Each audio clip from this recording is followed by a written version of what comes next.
Welcome to SR7 TV news బులెటిన్ల ముందుగా headlines. ఉగ్రదాడిలో మృతి చెందిన చంద్రమౌళికి పవన్ నివాళులు.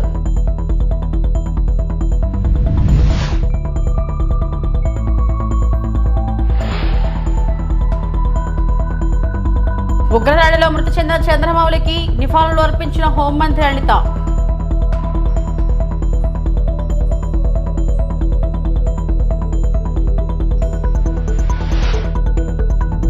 వైఎస్ జగన్ పై ఎంపీ కేశినేని శివనాథ్ ఫైర్.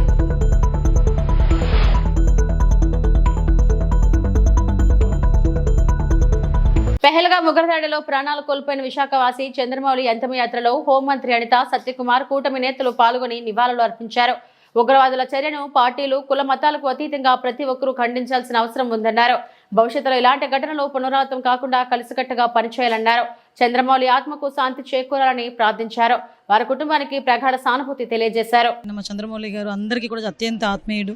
అందరి మధ్యలో కూడా తిరిగి హ్యాపీగా అందరికీ కూడా ఒక సొసైటీకి ఏదో హెల్ప్ చేయాలనుకునే ఉన్న వ్యక్తి. ఈరోజు వాళ్ళ కళ్ళ ముందే 3 ఫ్యామిలీస్ వెళ్ళారు. వాళ్ళు చెప్పిన విషయాలు చూస్తూ ఉంటే నిజంగా చాలా బాధ అనిపించింది. అసలు ఎటువైపు వెళ్ళిపోతుంది అసలు అంటే మానవత్వం అనేది లేకుండా ఈరోజు ఉగ్రవాదులు తీసుకున్న చర్యను తీవ్రంగా ఖండించాల్సిన అవసరం ఉంది. ఎందుకంటే ఇంతవరకు ఉగ్రవాదులు ఏదైనా మిలిటెంట్స్ ప్రొఫెషనల్గా వెళ్ళేవారు, అలాంటిది ఈరోజు సివిలియన్స్ మీదకి వచ్చి వాళ్ళు కూడా క్వశ్చన్ ప్రిపేర్ చేసుకుని దానికి తగ్గట్టుగా వాళ్ళు చంపడం అనేది మరి క్రూరంగా చంపారండి. ఈరోజు వాళ్ళిద్దరు ఆడపిల్లల్ని వాళ్ళ భార్యని చూస్తూ ఉంటే నిజంగా మనసు తరుక్కుపోతుంది. కంపల్సరిగా దీనికి ప్రతిచర్య అనేది కంపల్సరిగా ఉంటుంది. కానీ ఒకటే చెప్తున్నాను ఏంటంటే ఇటువంటి సంఘటనలు మళ్ళీ పునరావృతం కాకుండా చూసుకోవాల్సిన బాధ్యత మనందరి మీద ఉంది. దీన్ని ప్రార్థీలందరూ కూడా పార్టీలకు అతీతంగా, మతాలకు అతీతంగా, కులాలకు అతీతంగా అందరూ తీవ్రంగా ఖండించాలి. మన సమానత్వం గురించి, మన స్వేచ్ఛ గురించి మనం పోరాటం చేసే పరిస్థితి రావాలని మాత్రం కోరుకుంటున్నాం. సరదాగా ఫ్యామిలీతో టూర్ కోసం వెళ్ళిన చంద్రమౌళి ఇలా కావటం చాలా చాలా బాధాకరం. ఉగ్రవాదుల ఈ చర్య అందరూ కూడా భక్తులతో ఖండించాల్సిన అవసరం ఉంది. బట్ ఏది ఏమైనా సరే భారతదేశానికి ఇది ఒక బ్లాక్ డేగా మనం అందరం భావించాలి. మరి గౌరవ ప్రధానమంత్రి గారు చెప్పినట్టుగా ఎవరైతే ఈ చర్యలకు పాల్పడ్డారో వాళ్ళు ఖచ్చితంగా దానికి భారీ మూల్యం చెల్లించుకునే పరిస్థితి వస్తూ ఉంది. ప్రపంచంలో ఎక్కడ వాళ్ళు ఉన్నా సరే ఖచ్చితంగా వాళ్ళని పట్టుకొని వాళ్ళకి తగిన శాస్తి జరిగి భవిష్యత్తులో ఇంకొకరు ఇటువంటివి చేయాలంటే భయపడే విధంగా తప్పకుండా మన చర్యలు ఉండాలని కూడా అందరూ కోరుకుంటున్నారు. ఒక మంచి వ్యక్తిత్వం ఉన్న వ్యక్తి అటువంటి చంద్రమౌళి గారు ఇలా దుర్మరణం పాలు కావటం చాలా చాలా బాధాకరం. ఆయన ఆత్మకి శాంతి కలగాలని వాళ్ళ కుటుంబ సభ్యులకి ప్రగాఢ సానుభూతిని కూడా తెలియజేసుకుంటారు. లిక్కర్ స్కామ్ లో అడ్డంగా దొరికిన జగన్ ప్రజల దృష్టి మళ్లించేందుకు కుట్రలు పన్నుతున్నాడని విజయవాడ ఎంపీ కేశినేని శివనాథ్ ధ్వజమెత్తారు. రాష్ట్రానికి పెట్టుబడులు రాకుండా చేసేందుకు అసత్యాలు ప్రచారం చేయిస్తున్నాడని మండిపడ్డారు. ప్రవాసాంధ్రులకు తాము అండగా ఉంటామని, నిర్భయంగా పెట్టుబడులు పెట్టవచ్చని, ప్రవాసాంధ్రుల జోలికి ఎవరొచ్చినా ఉపేక్షించలేదని హెచ్చరించారు. వాళ్ళ వచ్చిన కంపెనీలన్నీ పెట్టుబడులతో వస్తే వాళ్ళ స్వర్ణాంధ్రప్రదేశ్ దిశగా రాష్ట్రం ప్రయాణిస్తుంటే ఎప్పుడూ కుట్ర కుతంత్రాలతో రాజకీయాలు నడిపే ఈ పులివెందుల జగన్ రెడ్డి మళ్ళీ ఇంకో కుట్రకు నిద్రలేపాడు. ఇతను దొంగ దొంగ అని ఎదుటోడిని దొంగ చేస్తాడు. ఎందుకంటే ఇతను 21 క్లౌడ్ కంపెనీలు పెట్టారు. ఈ 21 క్లౌడ్ కంపెనీలకి ఒక్క దాంట్లో ఆఫీస్ లేదు. 21 సూట్ కేస్ కంపెనీలు పెట్టిన చరిత్ర నీది. ఈ సూట్ కేస్ కంపెనీలకి అడ్రస్ కూడా, ఆఫీస్ అడ్రస్ కూడా లేని జగన్ రెడ్డి ఇవాళ నువ్వు అక్కడ ఉన్న ఎన్ఆర్ఐలను విమర్శిస్తావా? నువ్వు నీ యొక్క బ్యాచ్ గుర్తుంచుకోండి. ఈ ఎన్ఆర్ఐలు తప్పకుండా రండి, పెట్టుబడులు పెట్టండి, ఇక్కడ ఉన్న పారిశ్రామిక అభివృద్ధికి కృషి చేయండి. మీకు మా ప్రభుత్వం ఆహ్వానిస్తుంది. ఎవరన్నా అడ్డొస్తే కబడ్దార్, నేనున్నా మీ ఎన్ఆర్ఐలు అందరి తరఫున. మీరు కష్టపడి సంపాదించిన సంపాదన పెట్టుబడులు ఇక్కడ పెట్టి పరిశ్రమలకి అభివృద్ధి చేయండి. రాష్ట్రాన్ని ముందుకు తీసుకువెళ్ళబడి గత 5 సంవత్సరాలలో ఈ రాష్ట్రం అధోగతి పాలు చేసిన వారికి బుద్ధి చెప్పే విధంగా మనకు యువతకి ఉద్యోగాలు కల్పించాలి. సమాజానికి చేటు కాబట్టే ప్రజలందరూ చాలా దూరంగా పెట్టారు ఇతన్ని. ఇతను పులివెందుల ఎమ్మెల్యే కింద నిలబెట్టారు. ఆఖరికి ప్రతిపక్ష హోదా కూడా ఇవ్వలేని పరిస్థితిలో ఉన్నారు. ఇటువంటి వాళ్ళందరూ మీరు చూస్తుంటే డ్రామా ఆర్టిస్టులు ఇవాళ మద్యం కేసు, బిగ్ బాస్ ఎవరో తెలిసిపోయింది. ఇట్లా కేసుల్ని డైవర్ట్ చేయడానికే ఇటువంటి రాజకీయాలు చేస్తున్నారు. కాబట్టి ఎన్ఆర్ఐలకు మరొక్కసారి కోరుతున్నాను, మీరెవ్వరూ అధైర్యపడవద్దు. ఇటువంటి బురద రాజకీయాలు వాళ్ళు ఎంత అంటిద్దామన్నా కూడా అభివృద్ధిని ఆపలేరు, నిజాన్ని ఆపలేరు. తప్పకుండా మీ తోడు నేనుంటా. మీరు ధైర్యంగా ముందుకు రండి, పెట్టుబడులు పెట్టండి. అఖిలపక్ష సమావేశం తర్వాత ఏఐఎంఐఎం చీఫ్ అసుద్దీన్ ఓవైసీ మాట్లాడుతూ ఘోరమైన పహల్గామ్ ఉగ్రవాద దాడిని ఖండిస్తూ త్వరితగతిన స్పందించే బృందం నుండి ఆలస్యంగా స్పందన మరియు దాడి జరిగిన ప్రదేశంలో సిఆర్పీఎఫ్ లేకపోవడం వంటి భద్రతా లోపాలను ఎత్తి చూపారు. పాకిస్తాన్ తో సింధు జల ఒప్పందాన్ని నిలిపివేయడాన్ని కూడా ఆయన సమర్థిస్తున్నారు. మరియు ఉగ్రవాద గ్రూపులకు ఆశ్రయం కల్పిస్తున్న దేశాలపై చర్యలు తీసుకోవాలని పిలుపునిచ్చారు. కాశ్మీర్లపై తప్పుడు ప్రచారాన్ని ఎదుర్కోవాలని ఓవైసీ ప్రభుత్వాన్ని కోరారు. మరియు జాతీయ భద్రతపై ప్రభుత్వం తీసుకున్న నిర్ణయాలకు పూర్తి మద్దతును వ్యక్తం చేశారు. और तीसरा ये कि हमारे संविधान में आर्टिकल 355 है जो ये कहता है कि यूनियन पर एक ड्यूटी है एक्सटर्नल एग्रेशन से स्टेट्स को बचाने के लिए। तो ये तीनों चीज़ें हैं सरकार के सामने और वो जो मुनासिब समझते हैं इन टेररिस्ट ग्रुप के खिलाफ, जिस देश में इन टेररिस्ट ग्रुप को पनाह दी जा रही है, मदद दी जा रही है, उनको कोई ताकत दी जा रही है, उनके खिलाफ एक्शन ले सकते हैं।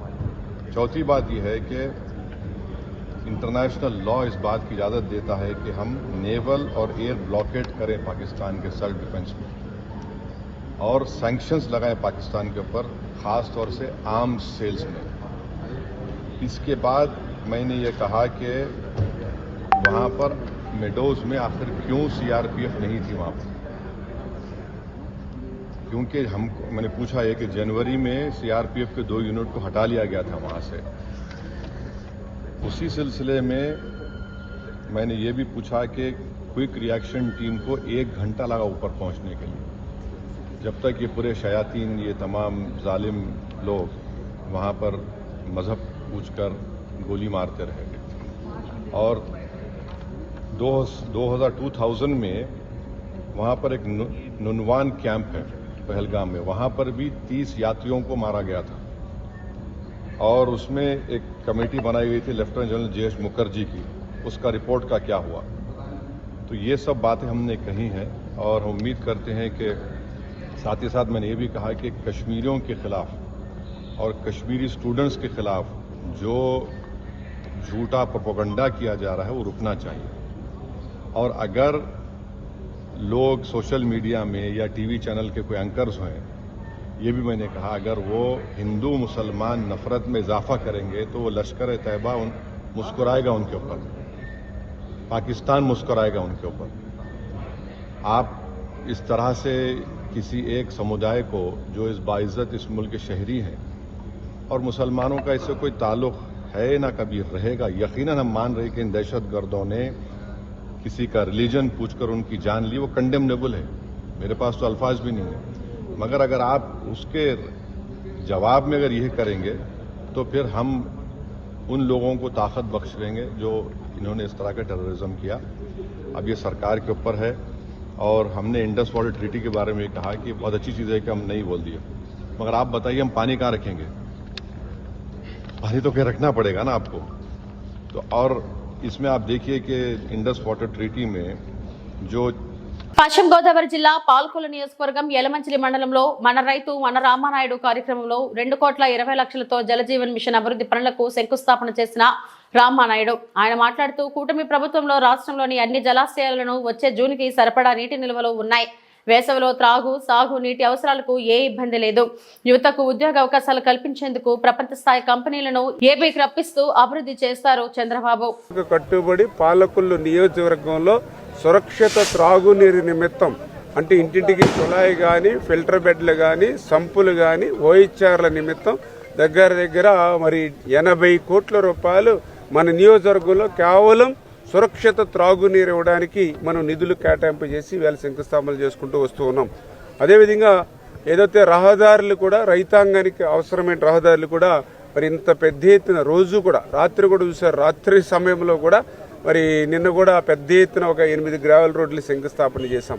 ఇట్లా ప్రతిరోజు ప్రతి నిత్యము కూడా ఈ పెద్ద ఎత్తున రైతాంగానికి మహిళలకు మరి ఇంత పెద్ద ఎత్తున నిధులు కేటాయించి ఈవేళ పనిచేస్తుంది తెలుగుదేశం జనసేన బీజేపీ ప్రభుత్వం అని చెప్పి తెలియజేసుకుంటూ మరి ఇప్పటికీ మన రైతు మన రామానాయుడు కార్యక్రమంలో భాగంగా రైతాంగానికి 42 కోట్ల రూపాయలు మరి ఇప్పటి వరకు కూడా మరి రోడ్ల నిమిత్తం శంకుస్థాపనలు చేశామని అంటే ఎంత పెద్ద ఎత్తున మరి ఈవేళ రైతాంగానికి ఈ ప్రభుత్వం సేవ చేస్తుంది అనేది ఇదే పెద్ద ఉదాహరణ. అందులోనూ కూడా ఈవేళ మీరు చూసారు, ఏదైతే ఏటుగట్టు పక్కన ఉన్నాం, ఇప్పుడు ఏటుగట్టు పనులు కూడా మీరందరూ కూడా చూస్తూ ఉన్నారు.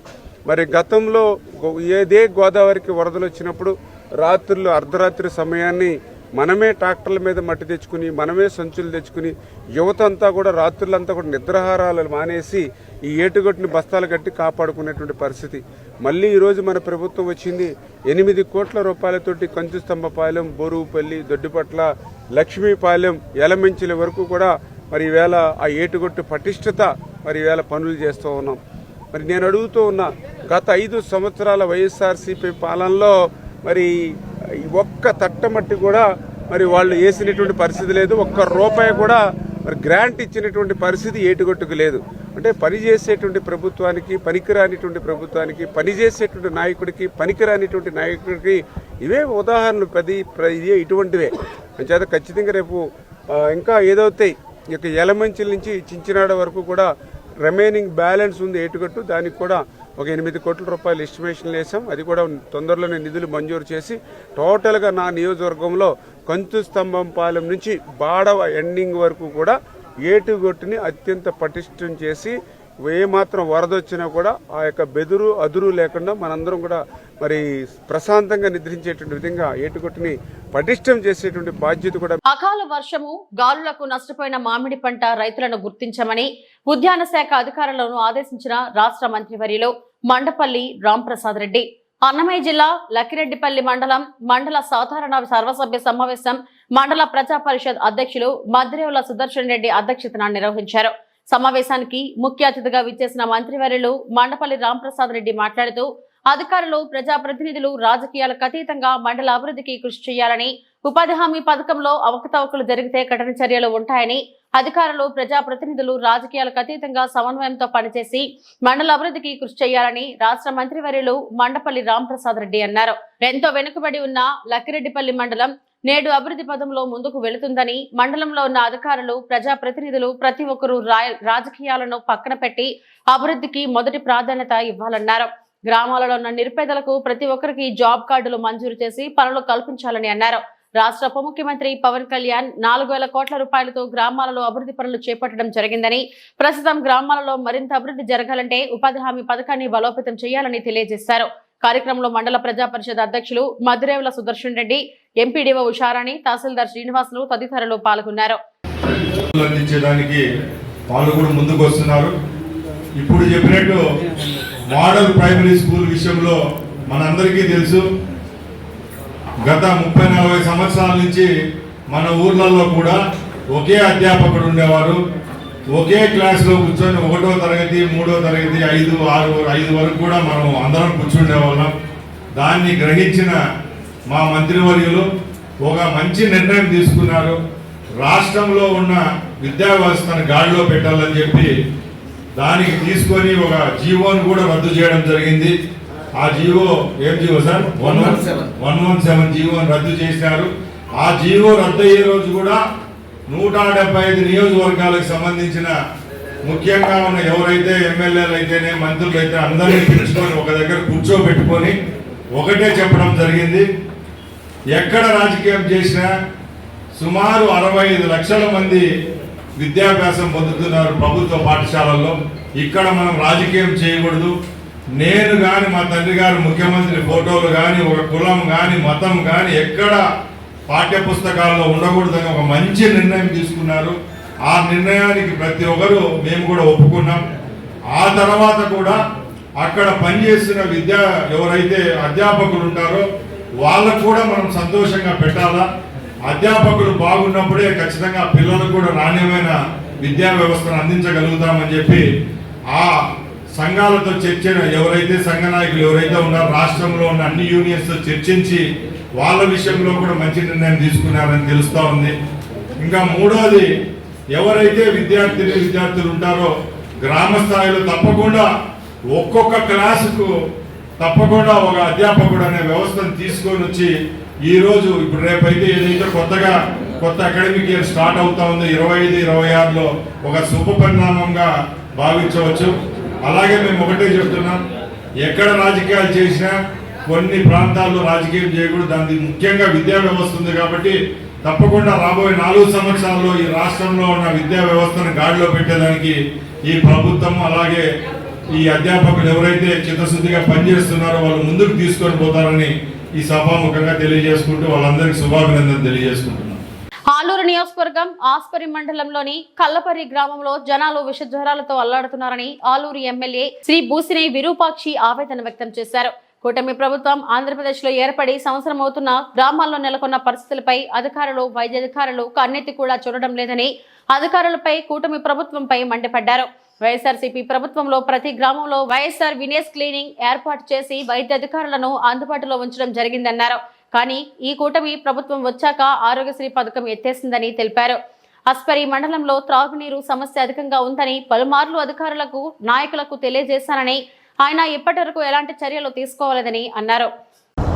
మన ఆస్పర్ మండలం మా ఆలూరు కాన్సెస్ ఆస్పర్ మండలంలో విలేజ్ ఒకటి కల్లపారి గ్రామం అనే విలేజ్లోన అక్కడ విష జ్వరాలు వచ్చి దాదాపుగా 2 రోజులు 3 రోజులు అయింది. ప్రభుత్వము అక్కడ కన్నెత్తని చూడలేదు. అదేవిధంగా డాక్టర్లు కానీ అసలు పట్టించుకొని పాపాన్ని లేదు. నేను డిఎంహెచ్ఓ ఫోన్ చేస్తే సార్ ఇప్పుడు పంపిస్తాం సార్ అని చెప్తారు. ఎంత ప్రభుత్వం ఎంత అన్యాయమైన పరిపాలన చేస్తున్నారంటే, ఇంతకుముందు మా జగనన్న ప్రభుత్వంలో వారానికి ఒకసారి విలేజ్ క్లినిక్ అని ప్రతి విలేజ్కి డాక్టర్లను పంపించేవారు. వీళ్ళు ఈ కూటమి ప్రభుత్వం వచ్చినాక అసలు ఆరోగ్యశ్రీని ఎత్తేసినారు. అసలు ఆరోగ్యశ్రీకి అసలు లేదు. ప్రజలకు వైద్యము విద్య అనేది లేకుండా ఈరోజు ఇంత దుర్మార్గమైన పరిపాలన చేస్తున్నారు. అసలు విషజ్వరాలు వచ్చి పడిపోతుంటే ప్రభుత్వం ఏమి చేస్తుంది అనేది మేము మాట్లాడుతున్నాము. ఎందుకంటే ఏదన్నా చిన్న పిల్లలకు జ్వరాలు వస్తేనే అంత అల్లాడిపోతారు. పెద్దవాళ్ళకి దాదాపుగా 100 మందికి పైన ఈరోజు కలపాడులో విషజ్వరాలు వచ్చి, ఎందుకంటే ఆడ కలుషితమైన నీరు తాగి వాటర్ లేని చెప్తాను, ప్రతి మీటింగ్లో నేను చెప్తాను. వాటర్ లేదు, ఆస్పర్మనకు వాటర్ లేదని చెప్తాను. అలాంటిది అసలు ఇంతవరకు వాళ్ళ ప్రభుత్వం కూటమి ప్రభుత్వం వచ్చి సంవత్సరమైంది, ఇంతవరకు దానికి నీళ్ళు వాటర్ గురించి పట్టించుకునే లేరు, వైద్యం గురించి పట్టించుకునే లేరు. సంవత్సరమైంది. అసలు వైద్యం అంటే గాలికి వదిలేసినారు, ఆరోగ్యశ్రీని పక్కన పెట్టేసినారు. వీళ్ళు చెప్పిందేమో ఒకటి, చేసేది ఒకటి చేస్తున్నారు. అదేవిధంగా ఖచ్చితంగా మేము డిఎంహెచ్ఓ ఫోన్ చేసినాం. ఇమీడియట్లో పోయి ఆ ఊరికి పోయి అక్కడే ఉండి మన ప్రజలకి వైద్యం అందించాల విధంగా మేము కోరుతున్నాం. సంగారెడ్డి జిల్లా సదాశివపేట మండలం సూరారం గ్రామాన్ని సందర్శించిన 25 మంది విదేశీ ప్రతినిధులు. జిల్లా కలెక్టర్ కాంతి వల్లూరు అధికారులు వారికి ఆత్మీయ స్వాగతం పలికారు. MGNREGS ద్వారా జరుగుతున్న ఉపాధి హామీ పనులను పరిశీలించారు. వారు కూలీలతో మాట్లాడి పథకం అమలుపై వారి అభిప్రాయాలను తెలుసుకున్నారు. గ్రామ అభివృద్ధి, జీవనశైలిలో వచ్చిన మార్పులు చూసి ప్రశంసలు వ్యక్తం చేశారు. ఈ సందర్శన గ్రామస్తులు ఆసక్తి కలిగించింది. అధికారులు, ప్రజలు భారీగా పాల్గొన్నారు.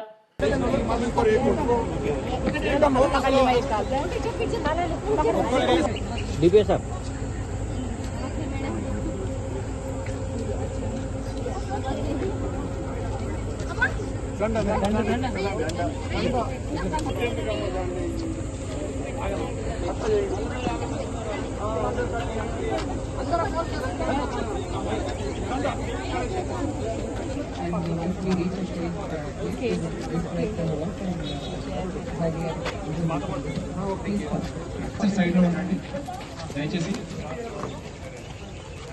వెనకాతల ఒక మన టీంని లోపల రాకుండా చూసుకోండి. Okay,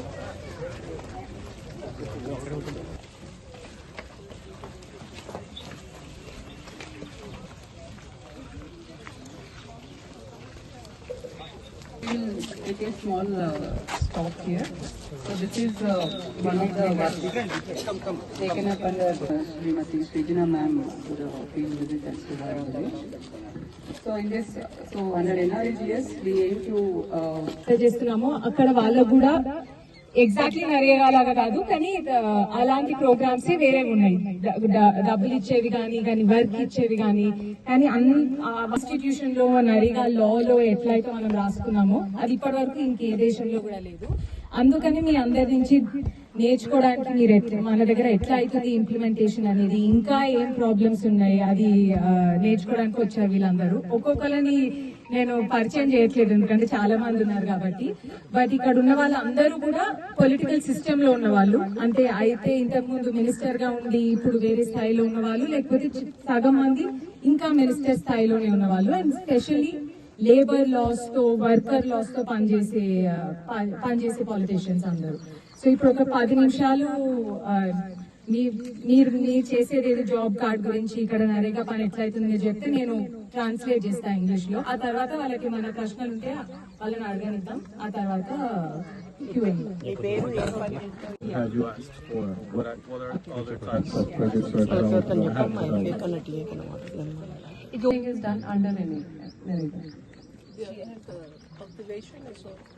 No, they are individual fields. So Narega, one thing is they have conquered these rights in the last decades, and after 20 years of implementing this program, which new levels of rights they are aiming for? I mean, what's the next? What would they like?